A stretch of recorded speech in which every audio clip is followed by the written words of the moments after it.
para kaum muslimin yang mu'alaf, jika mana Anda mendapati kesusahan, usah risau, usah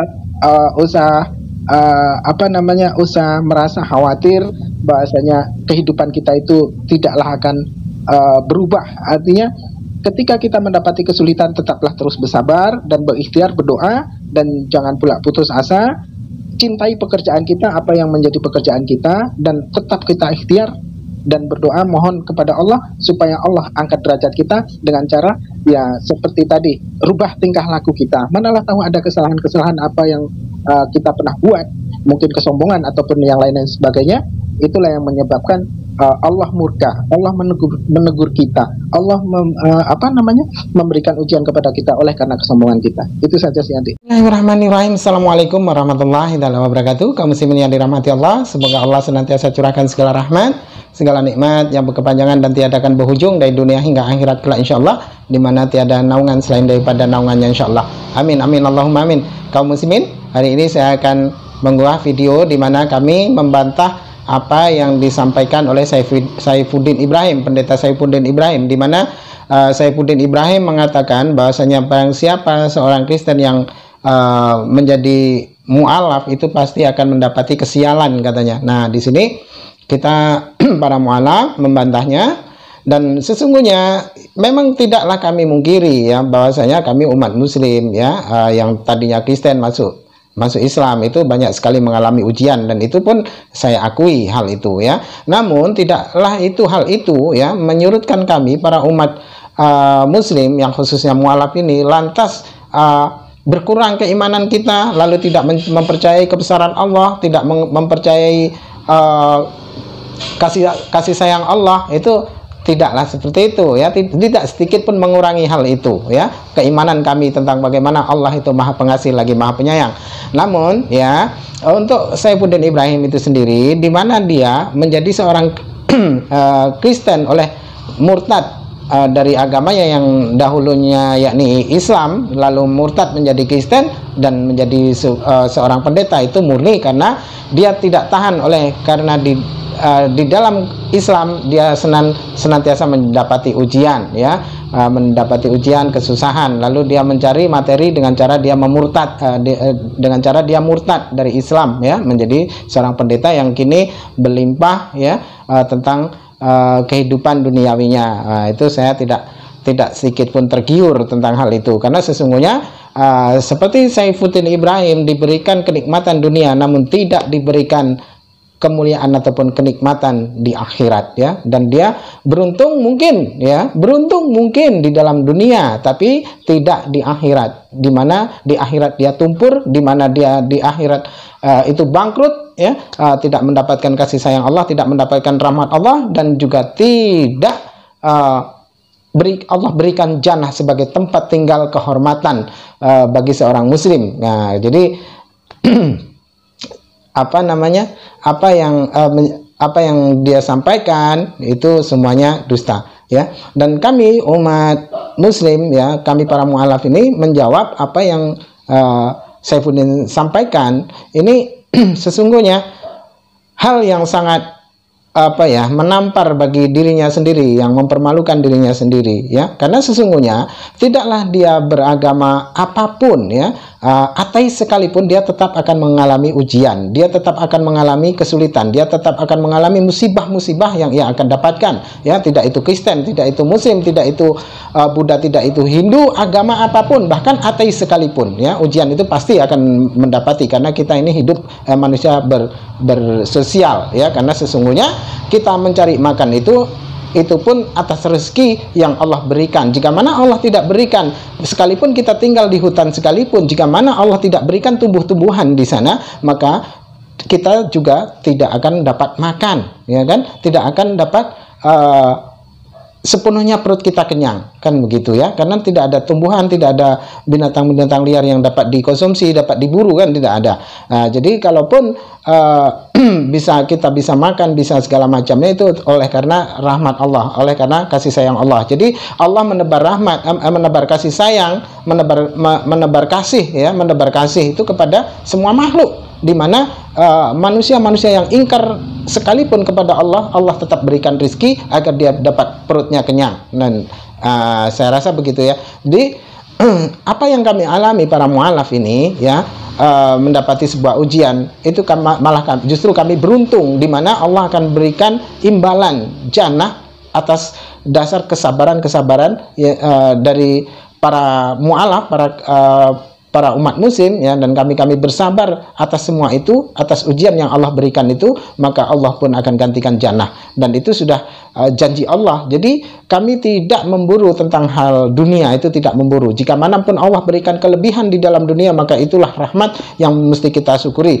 Namun jangan lupa, kami juga tidak lupa bahasanya itu juga adalah ujian, bagaimana kita dapat mengelola apa yang Allah titipkan kepada kita, supaya kita pun dapat bersyukur dan senantiasa bersujud menyembah hanya kepada Allah dan bersyukur kepada Allah. Dan tidak lupa kita pula mesti tengok kiri kanan, karena memang muslim itu wajib ketika filosofis di dalam sholat. Ketika kita usai sholat menengok ke kiri ke kanan, maka disitulah filosofisnya kita menengok saudara kita di samping, menengok saudara kita di samping kiri kanan, sudah makankah beliau, sudah makankah mereka, sudah berpakaiankah mereka. Nah disitulah umat muslim, karena memang umat muslim itu berkasih sayang gitu ya. Jadi apa yang disampaikan oleh Saifuddin Ibrahim ini jelas tidak berdasar, dan perkataan-perkataan konyol yang acap kali keluar dari lesannya, karena sesungguhnya tidak sedikit, bahkan semuanya ya, manusia itu, orang-orang Kristen juga mengalami kesulitan itu, tidak hanya umat muslim. Jadi bukan sebuah alasan hal itu bahasanya menjadi mualaf itu pasti akan sial ya kan, karena seperti apa bantahan-bantahan yang ada di video ini ketika para mualaf menjawab pertanyaan-pertanyaan yang dilontarkan oleh saudara kita Akhi Julius ya, yang beliau adalah seorang mualaf juga, menjawab perkataan mengkanter ke perkataan Saifuddin Ibrahim bahwasanya menjadi mualaf itu pasti sial. Oke, demikian videonya. Yang kedua, nggak lama kemudian anaknya gitu ya, anak cowoknya itu terjatuh dan kakinya patah gitu. Jadi dia ada anak cowok, dan anak cowoknya ini kakinya patah gitu karena jatuh dari pohon gitu ya. Jadi warga desa juga mengatakan kasihan bapak itu ya, sial kali anaknya bisa jatuh dari pohon. Bapak tuh bilang enggak, ini bukan kesialan gitu, ini bukan kesialan.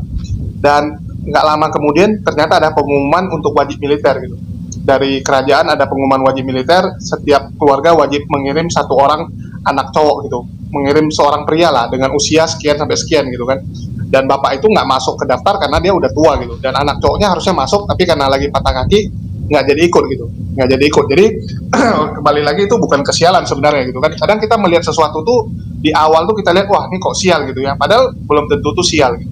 Ya, jadi nggak semua itu kita harus melihatnya dari sisi negatifnya aja. Kadang kita harus lihat dari sisi positif. Seperti tadi Bang Dia cerita juga gitu kan. Saat kita sakit perut ya kita jangan bilang ini sial karena sakit perut. Bisa jadi ya ini peringatan untuk kita kalau kita tuh makan udah terlalu banyak atau apa. Atau mungkin nanti yang makanan kita makan ini akan menjadi masalah untuk perut kita. Jadi misalnya kita berhenti sebelum kita makan sesuatu yang makanan itu akan membuat perut kita tuh akan jadi lebih berbahaya gitu, akan lebih menimbulkan bahaya untuk perut kita gitu. Jadi kita udah stop duluan sebelum ada yang aneh-aneh lagi gitu. Ya itu kalau dari saya tambahan itu aja. Mungkin saya lanjut ke Bang Ciduk. Silakan Bang Ciduk. Selamat pagi Bang Julius. Pagi Bang Ciduk. Assalamualaikum tadi ya. Ya salam. Kalau saya melihatnya tadi, saya Kristen Pak. Kalau saya melihatnya tadi tentang apa namanya itu masalah bersunat itu, saya kira di ajaran Kristen itu tidak ada masalah sial atau tidak sial, disunat atau tidak disunat itu tidak menjadi apa namanya, tidak fundamental bagi iman Kristen. Kenapa demikian? Karena itu kan hanya kadang-kadang kan pemahaman dokter ya, hanya untuk pemenuhan anu saja ya. Kita tidak ngomong di sini lah, karena bersunat itu kan lebih enak pakainya gitu loh, kan itu ya kan. Lebih jadi, bersih secara medis Bang. Itu nggak ada ya lebih mantap lah, lebih top tier lah kan begitu. Sama secara medis juga lebih bagus. Sunat itu kan perjanjian Abraham itu kan, untuk keturunan Abraham itu perjanjian kekal. Ketika orang Kristen tidak sunat, berarti ya Kristen ini ya jangan mengkomplain jangan mengaku. Bukan di situ, bukan di situ poinnya Mas, bukan di situ poinnya, bukan di situ. Kalau Lebih maksudnya itu masalah bersunat tidak apa-apa, dia disunat tidak apa-apa juga. Lebih bagus lagi gitu loh. Tapi kalau dia bersunat, Kristus tidak berlaku katanya. Tidak ada gunanya Kristus baginya. Itu kan jelas. Tapi kan masalahnya kan bersunat atau tidak bersunat, ya kalau dia tidak disunat tidak jadi persoalan juga, gitu loh. Putus. Nah, bukan Persoalan kalau disunat, ya. Jadi nggak usah dibahas itu. Artinya gini. Jadi perspektif kita aja, tidak ada kesialan di situ. Jadi kalau saya Masa menanggapi tidak Pak sih? Julius, Kalau bagi saya bang, itu malah kesialan karena dia berharap mendapatkan kasih itu ajaran Yesus, sampean. tapi tidak ada gunanya. Itu Iya, ajaran ada, Bang. sampean. Coba Tapi kalau tapi kan ada ayat lain Pak, bukan di situ aja ayatnya. Tetapi kita tidak clear Pak kalau didebatkan ini, tidak clear. Karena masing-masing mempertahankan argumen kita. Ya. Pokoknya kalau intinya bahwa tidak sial itu. Sepanjang kita itu kalau dia bisa sial lah gitu ya. Walaupun mungkin jadi saya juga, walaupun Kristus tidak berguna lagi, tidak sial juga ya. bukan masalah tidak berguna atau bergunanya.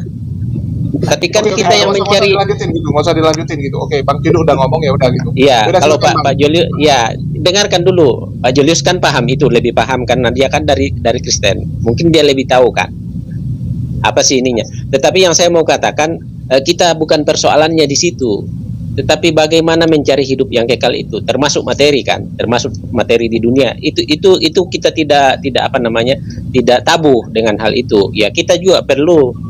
Tetapi tujuan orang Kristen sebenarnya itu mencari hidup yang kekal itu. Nah itu yang saya pahami. Nah kemudian masalah murtadin dengan mualaf ini, kesialan ini kan ya mungkin kembali ke pribadi masing-masing saja. Ya misalnya dia masuk mualaf karena ini ada apa namanya, ada motivasi lain ya, mungkin balik ke situ. Cuma mereka ini kadang-kadang menyerangnya tidak pas gitu loh. Dia sudah masuk misalnya Kristen menyerang Islam. Begitu juga sebaliknya. Nah, hal ini kan yang tidak pas gitu loh. Ya masuk saja tidak jadi masalah. Cuma yang saya mau tekankan bahwa seperti Pak Kace tadi dengan Pak Saifuddin disinggung-singgungkan, ya memang kita di Indonesia ini kan apa namanya, maaf saudara-saudara kita Muslim kan mayoritas.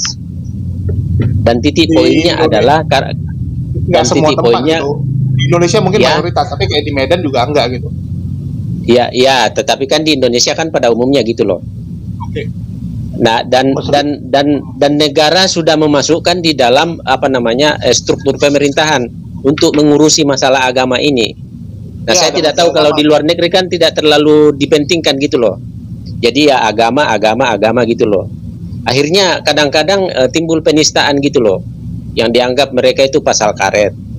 Jadi apa namanya, sedikit-sedikit kita salah ngomong ya penistaan, salah ngomong penistaan.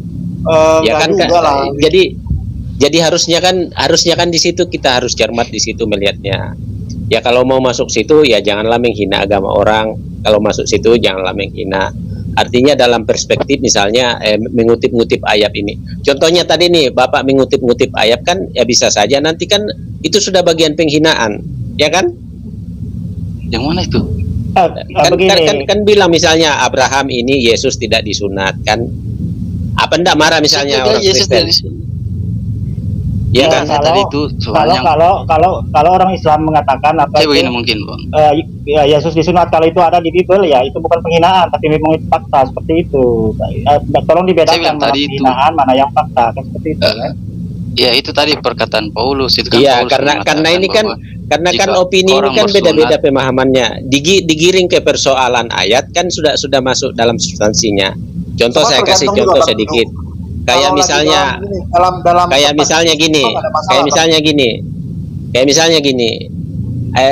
Mohon maaf, Pak Ahok itu kan ngutip ayat dianggap penghinaan. Ya kan? Masuk penjara karena politik. Karena dia bilang bohong, Bang. Itu yang salahnya karena dia bilang bohong. Iya. Andai kita cuma iya itu kan arahnya ke situ. Jadi kalau tidak akan ketemu kalau kita misalnya mau membahas masalah doktrin-doktrin di sana di sini. Akan ketemu kan, dan pernah saya berkali-kali ingatkan gitu kan.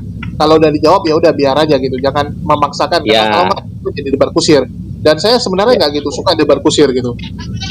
Jadi itulah yang saya nggak pernah mau bahas lagi biasa. teman-teman tuh jangan juga kemudian ya ngotot-ngototan dengan masalah misalnya berdebat. Ya udahlah kita luruskan aja. Kalau kita mau lurus, ya luruskan aja lah.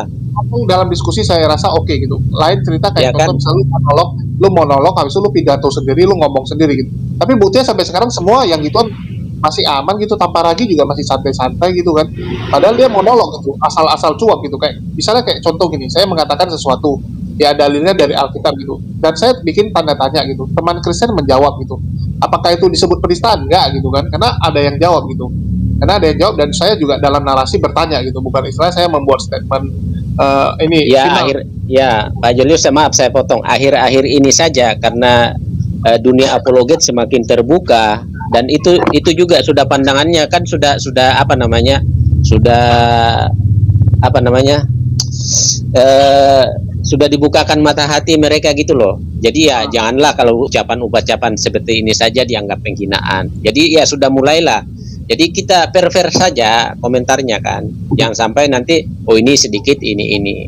Ya saya kira memang di dunia perdebatan ini masalah keyakinan ini kan tidak akan pernah selesai. Karena dari zaman ke zaman memang sudah begini. Nah, itu di situ ininya poinnya. Nah, Pak Julius sendiri kan misalnya dia kan Pak Julius kan dari Kristen toh. Nah, bagaimana pandangan sendiri dengan di Kristen? Bagaimana karena sudah masuk di mualaf? Bagaimana pandangannya di sana kan gitu? Saya sepakat dengan Pak Handi tadi. Begini Pak Handi ya saya setuju dengan Anda. Tapi setidaknya perkataan Anda itu jangan hanya di HNC aja. Sekali-sekali apa yang Anda sampaikan itu ya disampaikan di channelnya Pak Yusuf Manubulu juga. Jangan sampai nanti ya kami umat Islam juga akan membahas mengungkit Belanda zaman dulu kan seperti itu. Soalnya Pak Manubulu kan sering mengungkit hal-hal yang sudah lama, sejarah-sejarah yang sudah lama kan, seperti kasus Poso segala itu kan rentan sekali itu bisa jadi konflik kan seperti itu. Itu kan sudah politik. Itu kan sudah politik. Mau mencari viewer, mau mencari subscriber. Iya, makanya sekali-sekali itu ya Pak Yusuf Manubulu juga dinasehati seperti itu. Soalnya Pak Yusuf Manubulu ini suka memutarbalikkan sejarah kan seperti itu kan. Kami juga banyak tuh kalau masalah hal seperti itu. Andai kata Belanda dulu kami ungkit ya kan, agamanya kan situ tahu sendiri kan yang menjaga Indonesia. Tapi kami tidak mau seperti itu, tidak mau memutar balik sejarah. Ya harapan saya ya masukan Anda itu sudah bagus. Tapi paling tidak Anda juga harus bisa berbicara seperti ini di channel-channel non Muslim juga biar adil loh. Ya, bukan karena tadi itu membahas Yesus tuh ketawa-ketawa masalah sunat. Apakah itu bukan penghinaan? Kan beda. Jangan sampai kita ketawa-ketawa gitu loh membahas agama orang. Itu loh yang saya maksud, bukan masalah ke Manubulu dengan siapa-siapa, tidak. Saya tidak masuk ke ranah itu. Duh, Bapak ini tidak paham Bapak nih. Bukan kada paham, bukan tidak paham. Kalian itu membaca ayat ketawa-ketawa lagi gitu loh. Gini Pak, bukan kan ini nangis Pak Cidu gitu. Ini itu kalau Pak Cidu kan istilahnya ini cuman dalam wadah apa gitu. Jadi tiba-tiba Bang Cidu baperan gitu. Iya, kalau kami misalnya ngutip ayat misalnya teman-teman dari Muslim, kita kutip ayat Al-Quran ketawa-ketawa, marah nggak? Bang, dulu Anda nonton channel-channel Kristen Bang, di tempat saya termasuk saya nggak pernah mau sampai hari ini Bang Tidur boleh cek semua video saya, ada nggak yang menghujat Kristen gitu? Nggak, makanya saya masuk Bang Julius, saya juga heran Anda ini kok Kristen terus dibahas gitu loh. Tapi saya nggak pernah menghina dan menghujat Bang. Abang boleh cek. Iya, makanya diperingati teman-teman yang ada di sini kalau membaca ayat tuh jangan ketawa-ketawa gitu loh. Itu Bang, Abang jadi standar ganda loh.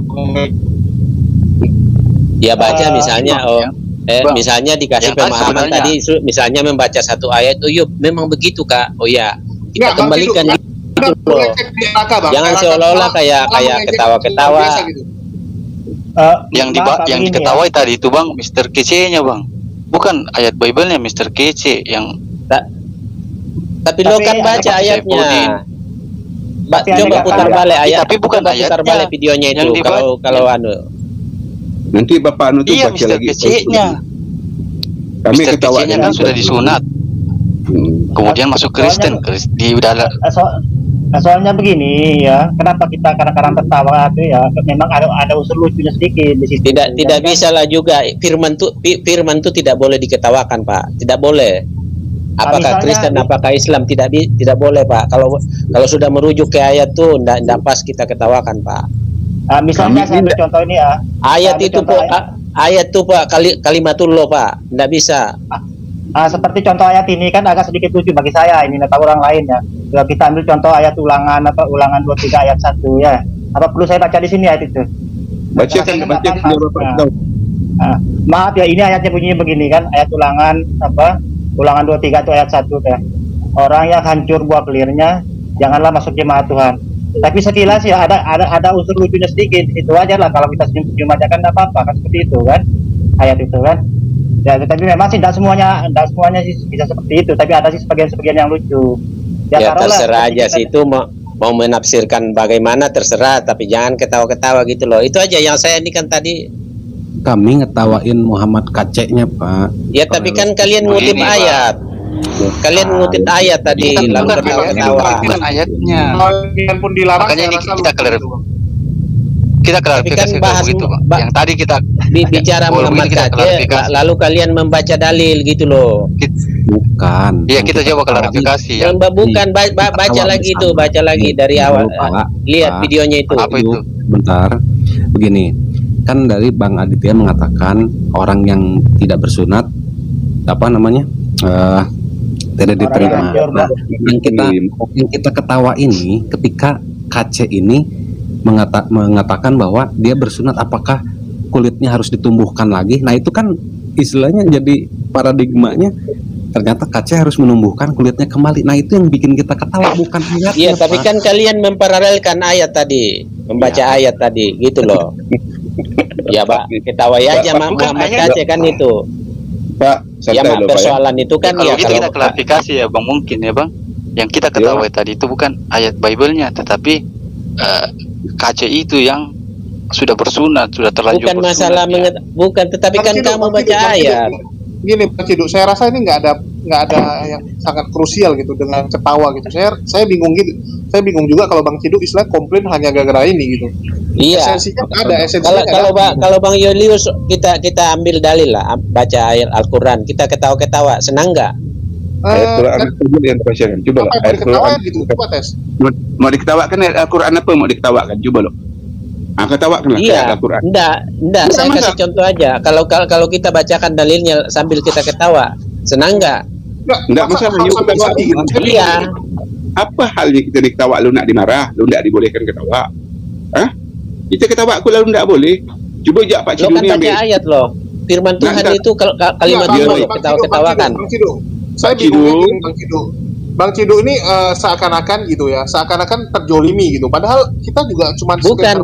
Saya bilang tidak terjolimi, tetapi kalimatullah itu firman Tuhan itu kalian ketawa-ketawakan gitu loh. Saya bilang gini, saya sering ketemu dengan teman-teman Kristen ini kok sering sekali standar ganda gitu, kayak ketawain, wah itu kok bisa gini. Iya, mau dibilang orang Kristen itu standar ganda tidak jadi persoalan. Iya itu saya bilang. Tetapi firman Tuhan itu loh, kalian baca ketawa-ketawakan. Bu Vera ngomong di sini ya kita jangan gini-gini. Dibilangin, Bu, ibu pernah nggak ke Rata? Nggak pernah pertama ke sini. Lah, jadi ibu ini ngapain gitu? Ciduk gitu. Bang Ciduk nggak ngerti pesan yang menghina tuh Bang Ciduk coba nanti putar kembali lagi ini video di mana putar videonya, putar balik, tonton lagi. Pasti bukan pas baca ayatnya Bang Ciduk. Pasti pas tadi cerita ini kulit katan itu kulit anunya yang sudah dipotong. Ya saya mau mengucapkan aja, kalau kita masuk di room ini di apologet ini kan dilihat masyarakat banyak. Iya, jangan sampai kita memperlihatkan contoh-contoh bagi generasi kita yang enggak ini. Ya udahlah Bang Yulius, ya kita sebagai manusia ya maaflah kalau misalnya ini ya jangan lagi lah dibahas-bahas cara-cara gini, membaca dalil ketawa-ketawa. Itu aja yang saya anukan tadi itu, yang saya tidak senang. Ini Bang Ciduk tidak senang boleh, itu hak Bang Ciduk, tapi istilahnya ini kan juga hak mereka. Lagi ngomongin KC gitu, ya udah nggak ada. Saya rasa itu hak semua orang gitu Bang. gitu kan. Saya belum bukan sesuatu yang krusial gitu. Coba Pak Cidu minum dulu air putih. Bentar loh Pak Cidu, minum dulu air putih, tenangkan dulu hati itu. Kita diskusi, kepala panas, hati dingin gitu kan. Iya, enggak. Kalau sudah firman Tuhan, Pak, diketawa-ketawakan, kami juga di Kristen, Pak. Itu sudah persoalan yang tidak ini, Pak. Sekali lagi kami tidak Oke, ini nanti kalau dibahas juga nggak akan selesai gitu. Bang Ciduk mungkin harus istilahnya sering-sering mampir ke channel lain juga itu biar ada perbandingan gitu. Saya rasa saya juga sering masuk di channel-channel lain. Saya juga, tetapi saya tidak mengetawakan firman. Saya tidak mengetawakan firman. Kami ya, abang nggak mengetawakan firman abang gitu. Tapi saat orang lain, misalnya kayak orang-orang lain mengetawain yang Islam atau apa, abang juga nggak komplain gitu. Artinya kan standar gitu. Tapi ya udahlah gitu. Biar orang tahu aja gitu. Asal jangan kutip ayat aja. Nggak apa-apa ketawa ke TV, nggak apa-apa mau mau jungkir balik, tapi jangan kutip ayat. Saat abang Kristen gitu kan, menertawakan Islam gitu, abang ada komplain nggak? Nggak kan buktinya kan? Artinya abang cuma komplain saat abang kena paling anti yang gitu nggak benar, saya bilang nggak benar gitu. Itu sih. Oke.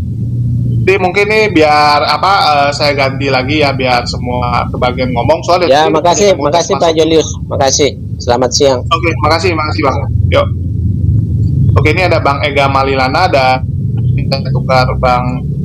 Oke, silakan Bang. Assalamualaikum buat Bang Ega Malilana. Mungkin Bang Lius bentar. Mungkin lanjut dulu Bang, sinyal saya lagi nggak bagus ini. Oke. Lanjut yang lain dulu Bang. Oke. Jadi mungkin Bang Lius sudah bisa ngomong. Sudah. Putus-putus Bang Lius. Kenapa? Halo. Saya mau keluar dulu Bang Lius ya. Udah ini kan? Oke, semua keluar dulu. Kayaknya dari sana mungkin. Assalamualaikum putus. Waalaikumsalam warahmatullahi wabarakatuh. Oke, ini tetap banyak yang coba masuk nih. Oke, ini ada Bang Ali Musa sama Bang Raffi. Assalamualaikum buat Bang Raffi dan Ali Musa. Yuk, mungkin Bang Ali Musa dulu. Waalaikumsalam warahmatullahi wabarakatuh. Wahai Tuan Guru. Barakallah. Silakan Bang Ali Musa gitu. Apa gitu dengan pernyataan Saifuddin yang mengatakan bahwa orang murtad dari Kristen itu pindah adalah orang Syiah, mualaf ya. Bang Julius suaranya putus-putus. Suaranya putus-putus. Sinyalnya. Jadi saya belum menyimak ini, baru dapat dikirim linknya, baru dapat apa masuk nih. Coba ulang lagi. Tadi aja Bang Ali. Iya. Apakah ketika menjadi mu'alaf ini merasa sial? Seperti itu. Menjadi mu'alaf merasa sial. Kalau bagi saya tidak, karena sesungguhnya apabila mana di saat kita di dalam di agama di mana kita peluk dahulu ya, seandainya pun seperti saya lah, terang-terangan saja lah ya, saya dahulu Kristen dan kehidupan saya juga biasa-biasa saja, dan ketika saya masuk Islam Allah berikan rezeki berlimpah kala itu ya, dari tahun 2010 hingga tahun 2018 itu memang betul-betul saya tuh diberikan rezeki itu ya, dapatlah cukup untuk dimakan, bahkan ya banyak yang tahu kehidupan saya waktu itu dari Bang Suki Kristologi dan yang lain-lain, Bang Zul M. Abbas, itu semua tahu kehidupan saya kala itu. Bahkan saya juga pernah terjepit kala itu, pun meminta bantuan sama Bang Zul, sama Bang Hans, itu pernah ya. Namun jatuh bangun itu biasa bagi saya waktu itu. Nah, terus jatuh bangunnya terakhir nih sampai betul-betul terpuruk, betul-betul terpuruk. Nah, jadi betul-betul terpuruk. Dari situ saya merasa, ya Allah, kenapa ujian ini tak ada usai-usai, tak ada berhenti-berhenti, tak kunjung ada senang-senangnya aku hidup nih. Nah, itu ya, dalam hati itu saya berkata demikian.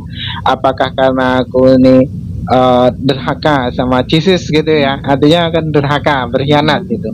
Tapi ketika saya cermati lagi ketika saya tanpa sengaja, demi Allah saya tidak sengaja, kala itu usai sholat zuhur semuanya habis, saya tidak punya apa-apa, semuanya Allah ambil.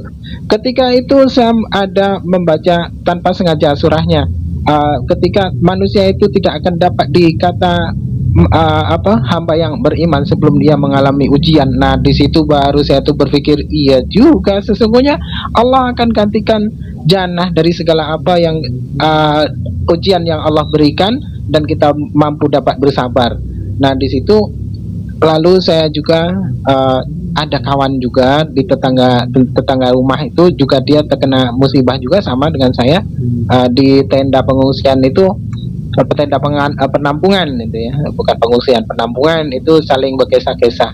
Dari situlah cerita masalah bagaimana Allah menitipkan harta kita, bagaimana Allah memberikan kemuliaan bagi kita, di mana Allah juga berhak mengambil dan memberi, semua sudah Allah jatuhkan temponya, tentukan temponya, di mana Allah akan memberikan kita kemuliaan sebagai seorang hamba, maka tidak kurang skenario bagi Allah. Nah, demikian pun sebaliknya, jika mana Allah akan memiskinkan kita, menyusahkan kita sebagai ujiannya, maka Allah pun tidaklah kurang cara untuk membuat kita jatuh dari segala apa yang terbiasa kita hidup di zona nyaman ini tadi. Nah, maka dari situ sesungguhnya ada hikmah di sana. Ketika kita selalu diberikan kemudahan, selalu diberikan kenyamanan tanpa ada dapati kita ujian, maka timbul rasa sombong tuh. Demi Allah saya kala itu betul-betul sombong. Artinya sombongnya begini, alhamdulillah aku ternyata sekarang ini dapatlah berdiri dengan tegak. Nah, itu ini semua atas usahaku, Allah berikan jalan. Terus alhamdulillah aku bisa ngasih makan orang di samping, di belakang, kiri kanan, banyaklah aku dapat memberikan orang. Akhirnya timbul ria di dalam hati itu. Nah, di situ maka ya disitulah. Jadi apa yang kita dapat memang semua itu adalah ujian. Kita diberikan kekayaan itu pun ujian, diberikan kesulitan itu pun ujian. Nah, dari situlah maka mesti kita sebagai seorang muslim wajib kita pandai menyikapi dari segala sesuatu apa yang Allah berikan. Itu ujian susahkah, itu ujian senangkah, disitulah tetap kita mesti tawakal. Itu saja sih Adi. Nah ya, itu saja Bang Erik, Ustadz Erik. Silakan. Oke, makasih Bang Alisa. Oke, saya lanjut ke Bang Raffi. Silakan Bang Raffi.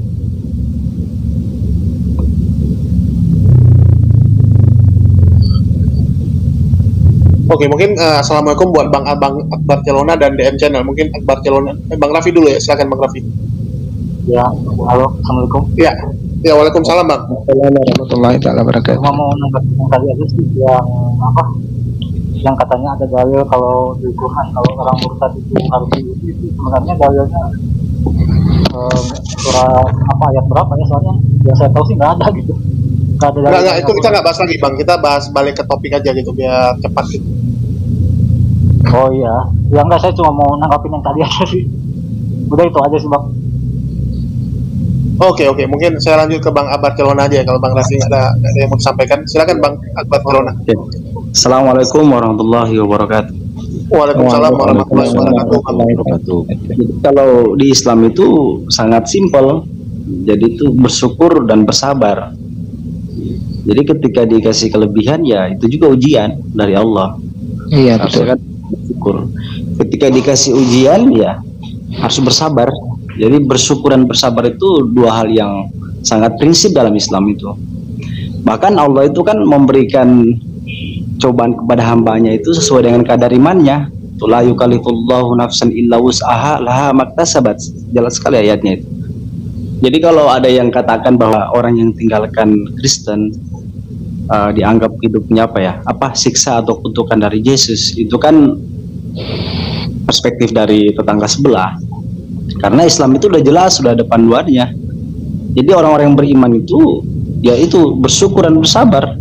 Itu aja Bang tanggapannya Bang. Oke, padat sekali nih ya, ini langsung to the point. Oke, jadi mungkin saya lanjut ke Bang DM Channel. Oke, silakan Bang DM Channel. Oke, Terima kasih. Assalamualaikum warahmatullahi wabarakatuh. Waalaikumsalam warahmatullahi wabarakatuh, Bang. Topik ini menarik sekali ya. Jadi sebenarnya terbalik ya. Justru mualaf ini adalah orang yang paling beruntung sebenarnya. Ya, bukan paling sial, paling beruntung. Ya. Kenapa paling beruntung? Itu bisa kita lihat di surah Al-Anfal ayat 38 ya. Surah Al-Anfal ayat 38. Kullil ladzina kafaru iyantahu yughfar lahum ma qad salaf wa iya'udu faqad madat sunnatul awwalin. Kata Allah, katakanlah bagi orang-orang yang mu'allaf ini ya, artinya dia yang kafaru yuntahu ya, artinya dia sudah mengakhiri kekafirannya. Mu'allaf artinya yughfar lahum ma qad salaf, maka diampuni semua dosa-dosa dia sebelumnya, bersih dia ya, jadi dia bersih, jadi dia bersih. Sementara kami yang dari lahir ini ya, itu setatnya masih bawa kotoran, dia udah kotorannya udah dibuang semua ya, jadi dia bersih seperti bayi yang baru lahir. Nah, wa iya'udu faqad madat sunnatul awwalin, maka apabila dia berdosa setelah itu maka berlakulah dia dosa. Jadi dia setatnya itu ya, dia bersih, nggak bawa apa-apa. Kami gandengan orang yang baru lahir nih banyak kotorannya kan bawa ini. Jadi beruntung sekali orang yang mu'alaf ini. Bahkan salah satu dalam hadis katakan orang yang paling beruntung kali itu Raja Najasyi. Kenapa? Karena dia mu'alaf, dia belum melakukan ibadah seperti umat Islam, terus dia meninggal masuk surga dia. Ya, jadi dan kita harus meyakini bahwa kita umat Islam ini hidup untuk kampung akhirat ya. Jadi jangan kita tergoda orang di dunia ini kaya dan sebagainya ya.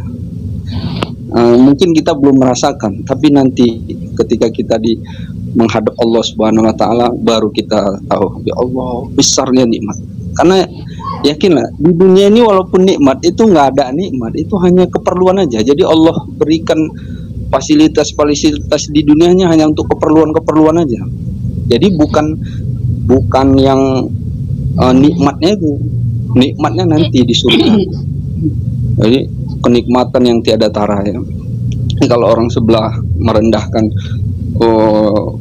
surganya orang Islam ya, ada bidadari ya. Sekarang kita jujur aja lah. Di dunia ini nikmat yang paling besar itu apa? Kita banyak uang, belanja kemana-mana, pergi kemana-mana ya. Paling yang itu aja yang dilihat, gedung-gedung, makan itu lagi, balik lagi makan, balik makan.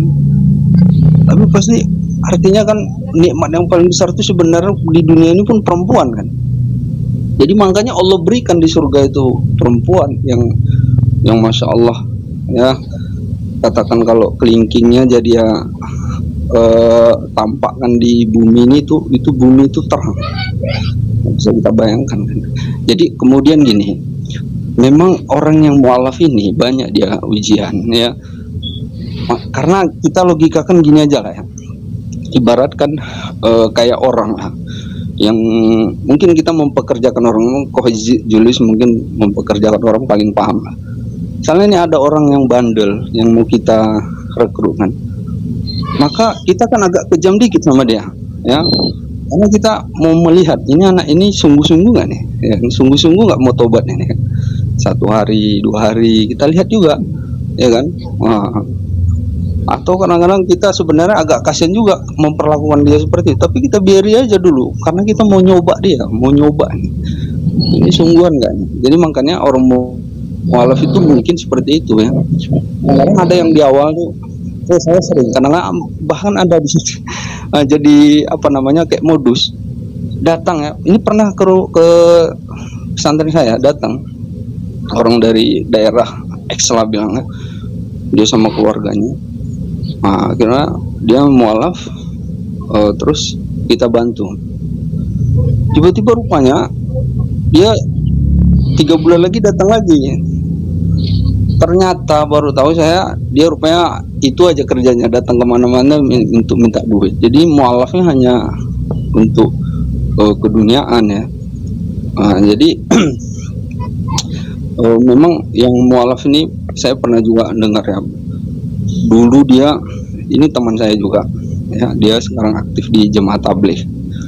Dia dulu kaya ya, kaya, mualaf, dia kerjaannya nggak ada, tapi masya Allah dia itu nggak perlu kita nasihati, memang orangnya ya benar-benar brilian ya cara berpikirnya.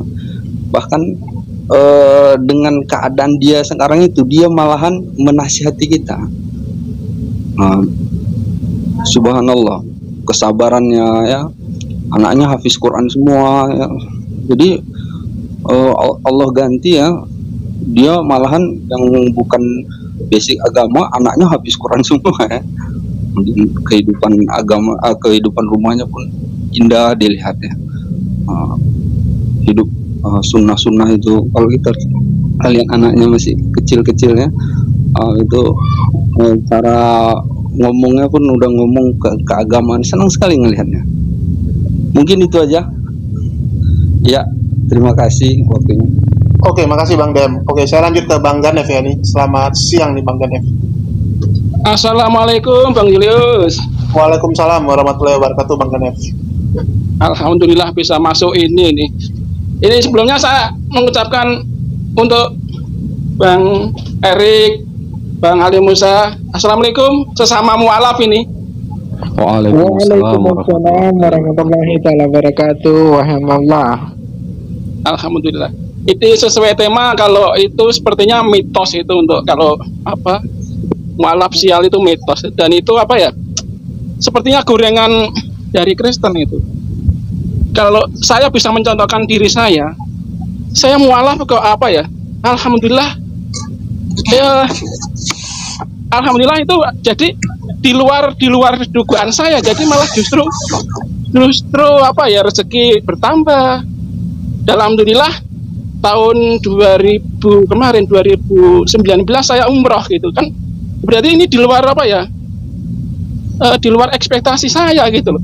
Ternyata di Muslim gitu malah kita bisa menjadi lebih, sepertinya rezeki juga bertambah, iman bertambah, begitu Bang Julius. Jadi katakanlah kalau dalam Islam ya, dalam Islam itu kalimat la ilaha illallah dengan dunia seisinya ini ditimbangkan masih berat la ilaha illallah gitu. Begitu Bang Julius, terima kasih. Assalamualaikum warahmatullahi wabarakatuh.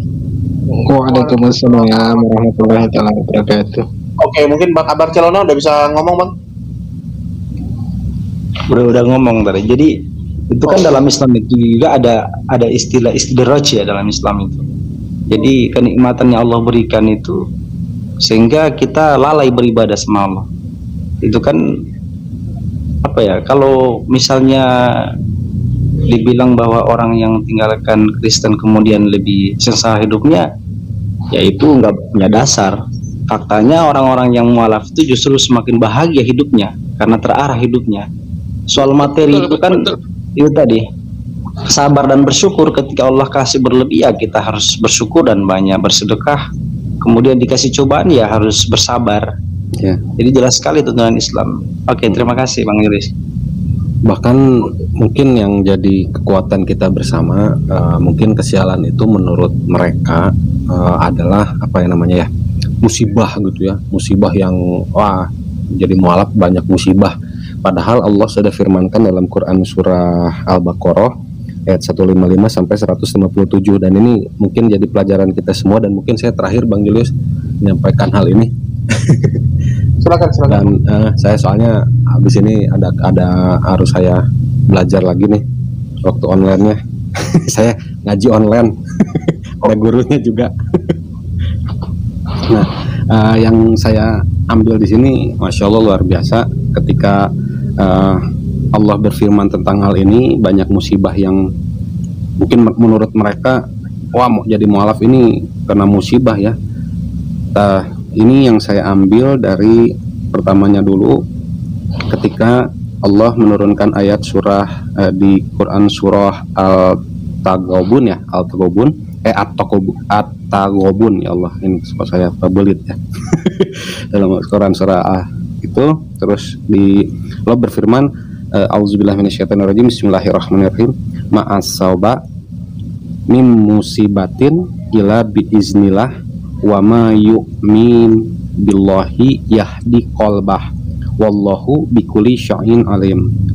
Yang artinya tidak ada satupun musibah yang menimpa seseorang kecuali dengan izin Allah, dan barang siapa yang beriman kepada Allah, niscaya Allah akan memberikan petunjuk kepada hatinya, dan Allah Maha mengetahui segala sesuatu. Dan ketika saya mempelajari ini, ketika saya mendapatkan musibah dari Allah, tentunya karena saya hilang semuanya, tapi Allah tiba-tiba membukakan satu satu pernyataan yang luar biasa menurut saya gitu ya, dalam Quran surah Al-Baqarah ayat 155 sampai 157. Dan ini juga mungkin pelajaran untuk kita semua, kita ngaji bareng, mohon maaf bukan menggurui, tapi kita sama-sama menikmati apa yang Allah berikan kepada kita, baik itu musibah maupun kesenangan gitu. Nah, dalam Quran surah Al-Baqarah ayat 155 Allah berfirman, Auzubillahi minasyaitonirrajim, Bismillahirrahmanirrahim. Walanablu wannakum bisya'im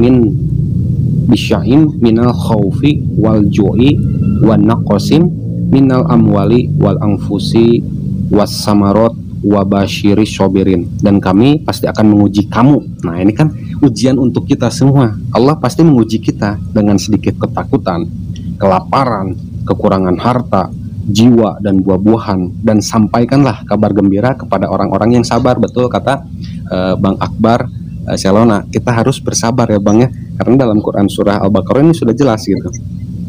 Sampaikanlah kabar gembira kepada orang-orang yang sabar. Nah, menurut mereka itu musibah, kesialan. Menurut orang-orang yang murtad bahwa menjadi mualaf ini adalah satu kesialan. Sebenarnya Allah firmankan di sini, sampaikanlah kabar gembira kepada orang-orang yang sabar, yang diamalkan oleh yang tadi disebutkan oleh Bang Akbar Selon. Ini luar biasa gitu ya. Jadi cambuk buat saya gitu ya Allah. Ternyata ini kabarkanlah kabar gembira untuk orang-orang yang sabar ini seperti kami gitu, yang istilahnya bukan musibah ya, tapi Allah uji gitu. Dan dalam Quran 156-nya allazina iza asobat hum musibah qalu. Nah, ini yang jadi luar biasa buat kita setiap dapat musibah ataupun melihat sesuatu yang luar biasa, katakanlah ya, inna lillahi wa inna ilaihi raji'un. Nah, ini yang jadi satu kekuatan untuk kita jika menurut mereka kita ini kena musibah, tapi Allah yang yang mempunyai semua di alam semesta ini, dan kita katakan innalillahi wa inna ilaihi rajiun. Bukan untuk kematian aja nih innalillahi, tapi kalau misalnya kita mendapatkan satu musibah, dan musibah itu pasti datang dari Allah, untuk kita berpikir nanti setelah kita bisa melewati ujian yang Allah berikan itu, pasti terdapat tanda-tanda kebesaran Allah. Nah, itu yang jadi kekuatan iman saya, makin cinta sama Islam. Dan mohon maaf gitu ya, tidak pernah saya temukan ayat seperti ini di dalam kitab saya yang dulu. Ini luar biasa gitu. Makanya makanya kesialan ataupun musibah itu kalau bukan karena izin Allah, pasti kita nggak akan didapatkan. Karena Allah sayang sama kita, makanya Allah kasih musibah untuk kita berpikir, dan untuk kita sama-sama memperkokoh iman dan ketakwaan kita kepada Allah. Jauhkan pemurtadan dari keluarga kita sendiri dulu gitu. Mungkin seperti itu Bang. Mohon maaf bila ada salah-salah kata. Mohon maaf juga, bukan saya menggurui, tapi insya Allah kita ngaji bareng. Kalaupun salah, koreksi saya gitu, karena saya lebih baik dikoreksi oleh orang muslim daripada saya dikoreksi oleh saudara yang lain dari luar Islam gitu. Nah, itu. Oke, makasih Bang Erik ya. Jadi mungkin dan ini ada yang baru join nih, ada Bang Pangeran Diponegoro juga tadi, yang ini udah hilang mungkin. Silakan Bang Pangeran Diponegoro, ada yang mau disampaikan Bang? Assalamualaikum. Assalamualaikum juga buat jiwaku sehat ya. Ya, ini mengenai fenomena penderitaan mualaf ini sudah banyak terjadi di lingkungan masyarakat.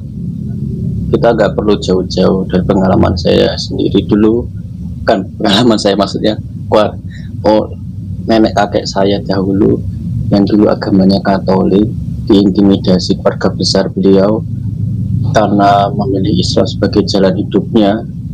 Itu sudah hal yang wajar. Tapi kalau dibandingkan dengan saat ini kadang ada serangan fisik dan yang lain-lain, tapi kalau dari pihak kakek dan nenek saya ini cuma ke serangan mental. Jadi saya rasa masih mending lah kok zaman dulu itu.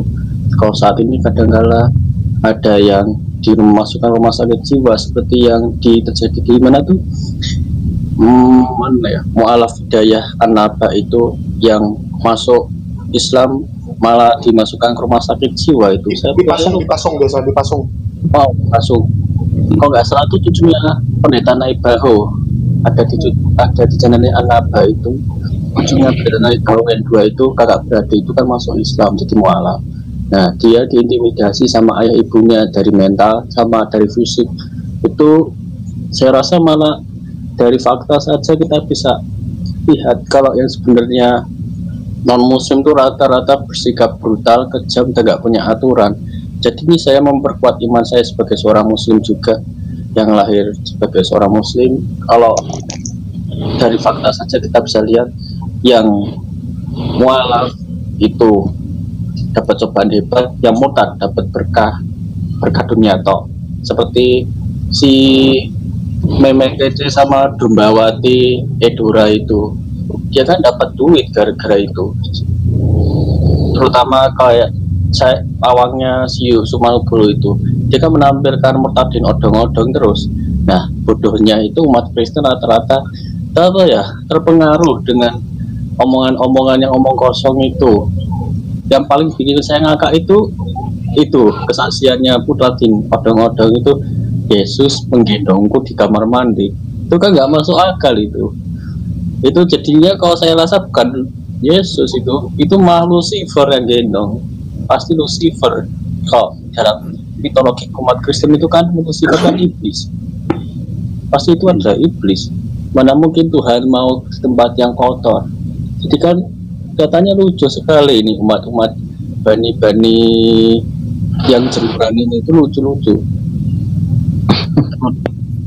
Dan tambahan lagi untuk yang mualaf di sini maupun yang jadi viewers, apapun yang terjadi pasti ada risikonya.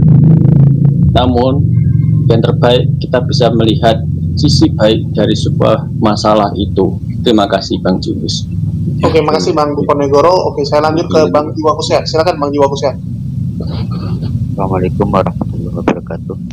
Waalaikumsalam warahmatullahi wabarakatuh. Terima kasih Hidayah.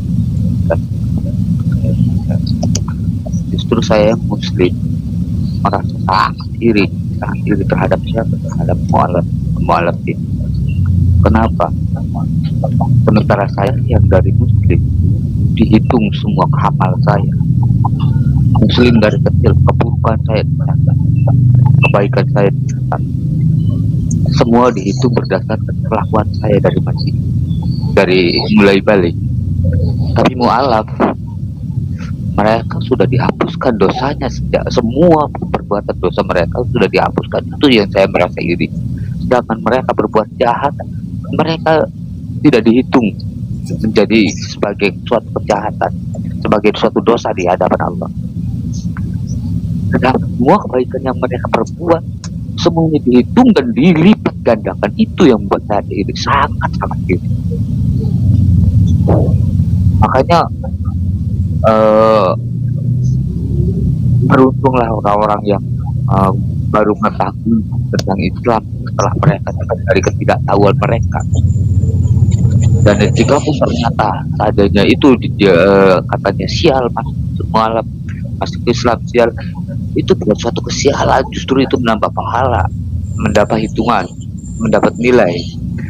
Karena ukuran untuk manusia masuk ke dalam surganya Allah itu, satu, bersahadat dahulu, mengakui seperti sama dengan dalam agama Kristen, mengakui itu Allah satu-satunya Tuhan, mengakui Yesus sebagai utusan itu untuk Bani Israel. Sedangkan kita untuk Bani Muhammad mengakui bahwa Allah satu-satunya Tuhan dan Muhammad Rasulullah, dan itu adalah kuncinya surga.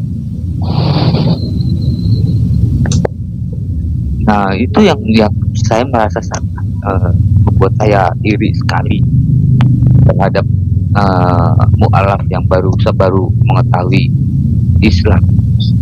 Itu saja dari saya, Bang Hidayat Mu'alaf. Assalamualaikum. Oke, makasih buat Bang Yo Kuset ya. Oke, ini ada Bang Ari Rizaldi juga yang tadi mau ngomong. Silakan Bang Ari.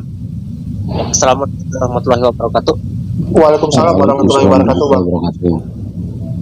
Terima kasih udah dimasuk. Tapi kalau menurut saya orang yang bilang perlu siap. Jadi kita aja yang muslim dari dulu, musibah itu kan selalu ada.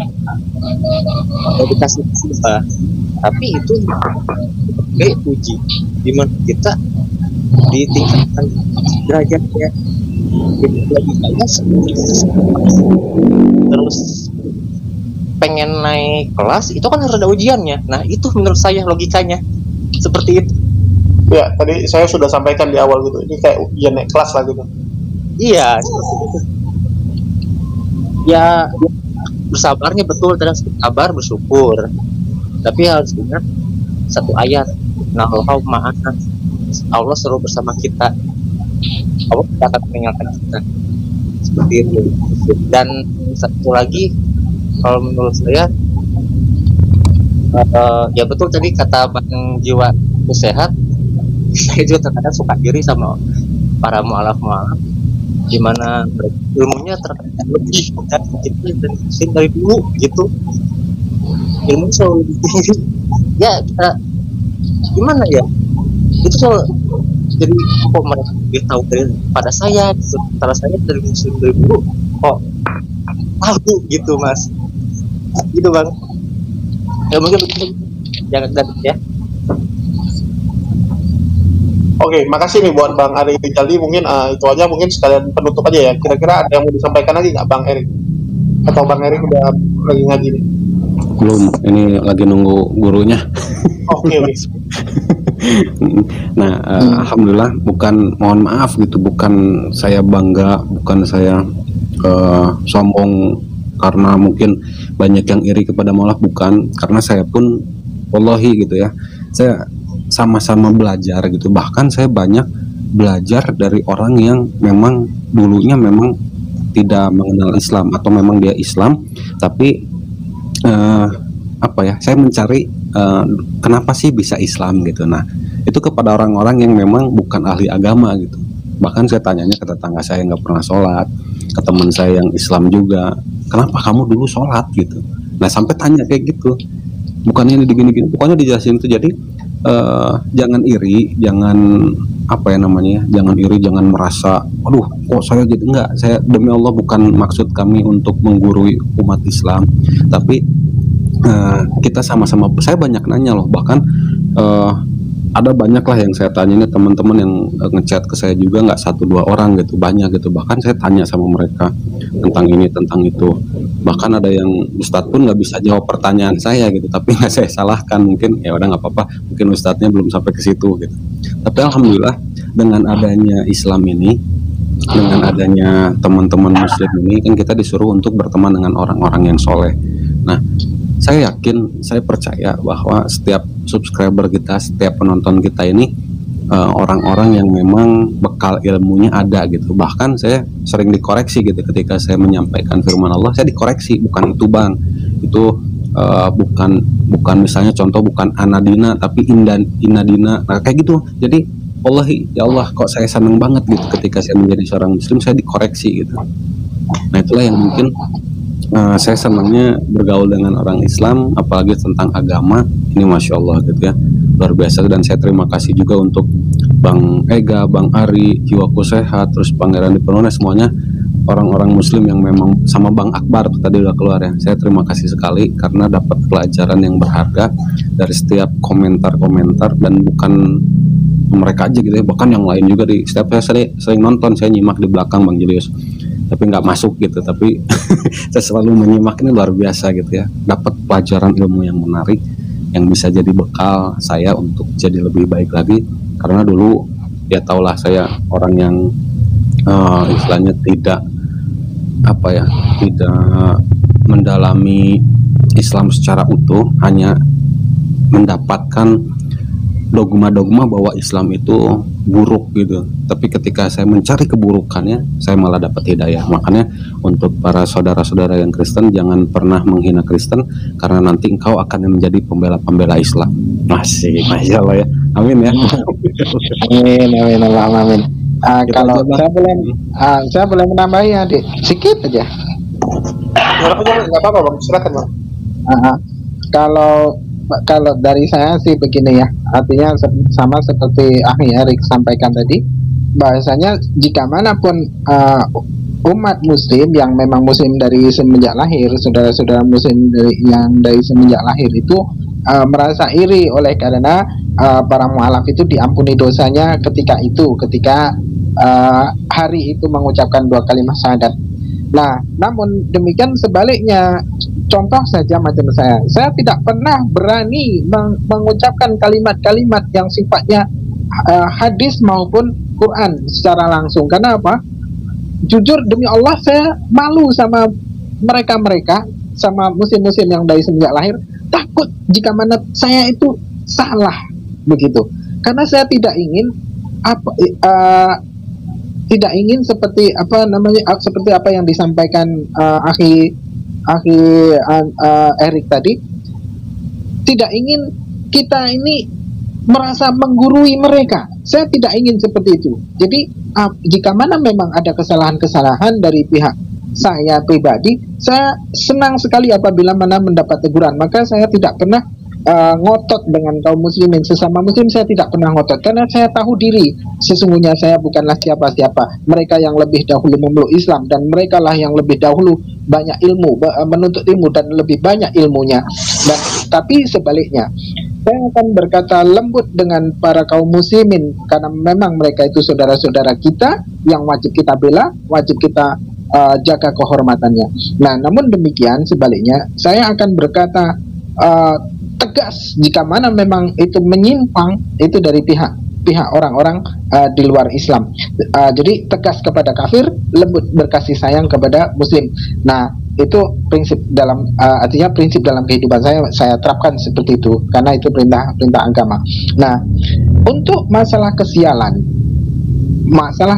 kata si siapa tadi, Saifuddin Ibrahim, itu dusta. Bukankah segala sesuatu manusia ini diciptakan oleh Allah ke dunia, mau dia apapun agamanya, pasti mereka pernah mengalami, ya bukan pernah, pasti akan mengalami juga hal-hal yang seperti apa yang mu'alaf itu alami.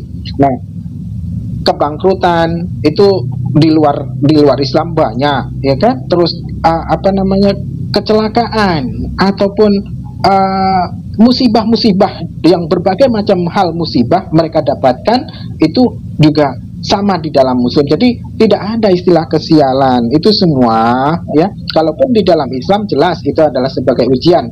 Manalah tahu kita sombong ketika kita mendapati kesenangan, manalah tahu kita ini kurang bersedekahnya ketika kita mendapati kelebihan, manalah tahu kita kurang dapat menghargai orang ketika kita memperkerjakan orang. Pokoknya hal luas di dalam Islam itu jika mana mau kita kaji. Namun untuk di kekristenan itu sendiri, mereka mengatakan bahwasanya segala yang jahat-jahat itu datangnya dari iblis, yang menjahati kita itu datangnya dari iblis. Nah, jika mana memang datangnya dari iblis dan Tuhan Kristen itu memberikan kasih sayang kepada orang-orang Kristen, kenapa jika mana memang kejahatan itu murni dari iblis, kehancuran manusia itu murni dari iblis, kenapa Tuhan mereka tidak mencegah iblis itu jangan sampai menjahati orang-orang Kristen? Itu saja sih logikanya. Toh bukti nyata orang Kristen mendapati musibah, ya, Tuhan Kristen tidak dapat mencegahnya, karena menurut Yudi Yohanes yang musibah itu orang Kristen dapatkan itu dari iblis. Nah, berarti iblis lebih sakti dari Tuhan Kristen. Karena apa? Tuhan Kristen tidak dapat mencegah kejahatan-kejahatan yang dibuat oleh iblis. Itu saja sih adik, itu logikanya. Jadi para kaum muslimin yang mu'alaf, jika mana Anda mendapati kesusahan, usah risau, usah merasa khawatir bahasanya kehidupan kita itu tidaklah akan berubah. Artinya ketika kita mendapati kesulitan, tetaplah terus bersabar dan berikhtiar berdoa, dan jangan pula putus asa. Cintai pekerjaan kita, apa yang menjadi pekerjaan kita, dan tetap kita ikhtiar dan berdoa mohon kepada Allah supaya Allah angkat derajat kita dengan cara ya seperti tadi, rubah tingkah laku kita. Manalah tahu ada kesalahan-kesalahan apa yang kita pernah buat, mungkin kesombongan ataupun yang lain dan sebagainya. Itulah yang menyebabkan Allah murka, Allah menegur kita, Allah memberikan ujian kepada kita oleh karena kesombongan kita. Itu saja sih Andi. Oke, makasih nih buat Bang Ali Musa juga ya tanggapannya nih, mungkin supaya semua kebagian ya, ini sebelum saya tutup mungkin ada yang mau disampaikan dari Bang Ega Malilana ya. Saya duluan pamit ya, sudah memanggil. Oke, silakan Bang. Terima kasih semuanya. Assalamualaikum warahmatullahi wabarakatuh. Terima kasih semuanya. Waalaikumsalam warahmatullahi wabarakatuh. Ya, terima kasih Bang. Silakan Bang Ega. Assalamualaikum Silakan warahmatullahi Bang wabarakatuh. Ega. Ya Bang, mungkin saya mau menanggapi masalah tema hari ini yang mualaf itu akan menjadi sial. Jadi menurut saya itu begini Bang. Dari konteks ini saya jarang sebenarnya mendengar dari konteksnya Bapak Pendeta Sarifudin ini mengenai mualaf itu sial. Bahkan sendiri orang Kristen pun kadang mengkonternya dengan satu ayat dari mereka sendiri di Yohanes 14 ayat 6 yang isinya kata Yesus kepadanya, akulah jalan dan kebenaran dan hidup, tidak ada seorang pun yang datang kepada Bapa kalau tidak melalui aku. Nah, tapi dari konter ayat tersebut sebenarnya kalau kita muslim ini berpendapat seperti ini, justru bagi orang yang berpikir pastilah menjadi mualaf dengan ayat ini. Kenapa? Karena umat muslimlah yang sangat mengamalkan ajaran Yesus tersebut. Contohnya yang pertama, mengimani Allah Subhanahu wa taala satu-satunya sembahan. Itu ada di Matius 4 ayat 10. Mengimani Yesus sebagai utusan Allah. Itu ada di Yohanes 8 ayat 54 ya. Nah, jadi yang ketiga, Yesus tidak memakan daging babi. Ada di Imamat 11 ayat 7 sampai dengan 8. Wanita Islam berjilbab ada di 1 Korintus 11 ayat 5 sampai dengan 6. Yesus berpuasa. Nah, demikian tadi kaum muslimin ya, di mana kami para mualaf membantah atas perkataan-perkataan Saifuddin Ibrahim ya, atau pendeta Saifuddin Ibrahim yang mengatakan bahasanya siapa orang Kristen yang masuk Islam menjadi mualaf itu pasti akan sial ya, pasti akan mendapati kesialan. Nah, dari sini semua para mualaf ya membantah semua apa yang dikatakan oleh Saifuddin Ibrahim laknatullah itu tadi. Oke, demikian saja yang dapat saya sampaikan. Saya akhiri video ini. Wassalamualaikum warahmatullahi taala wabarakatuh.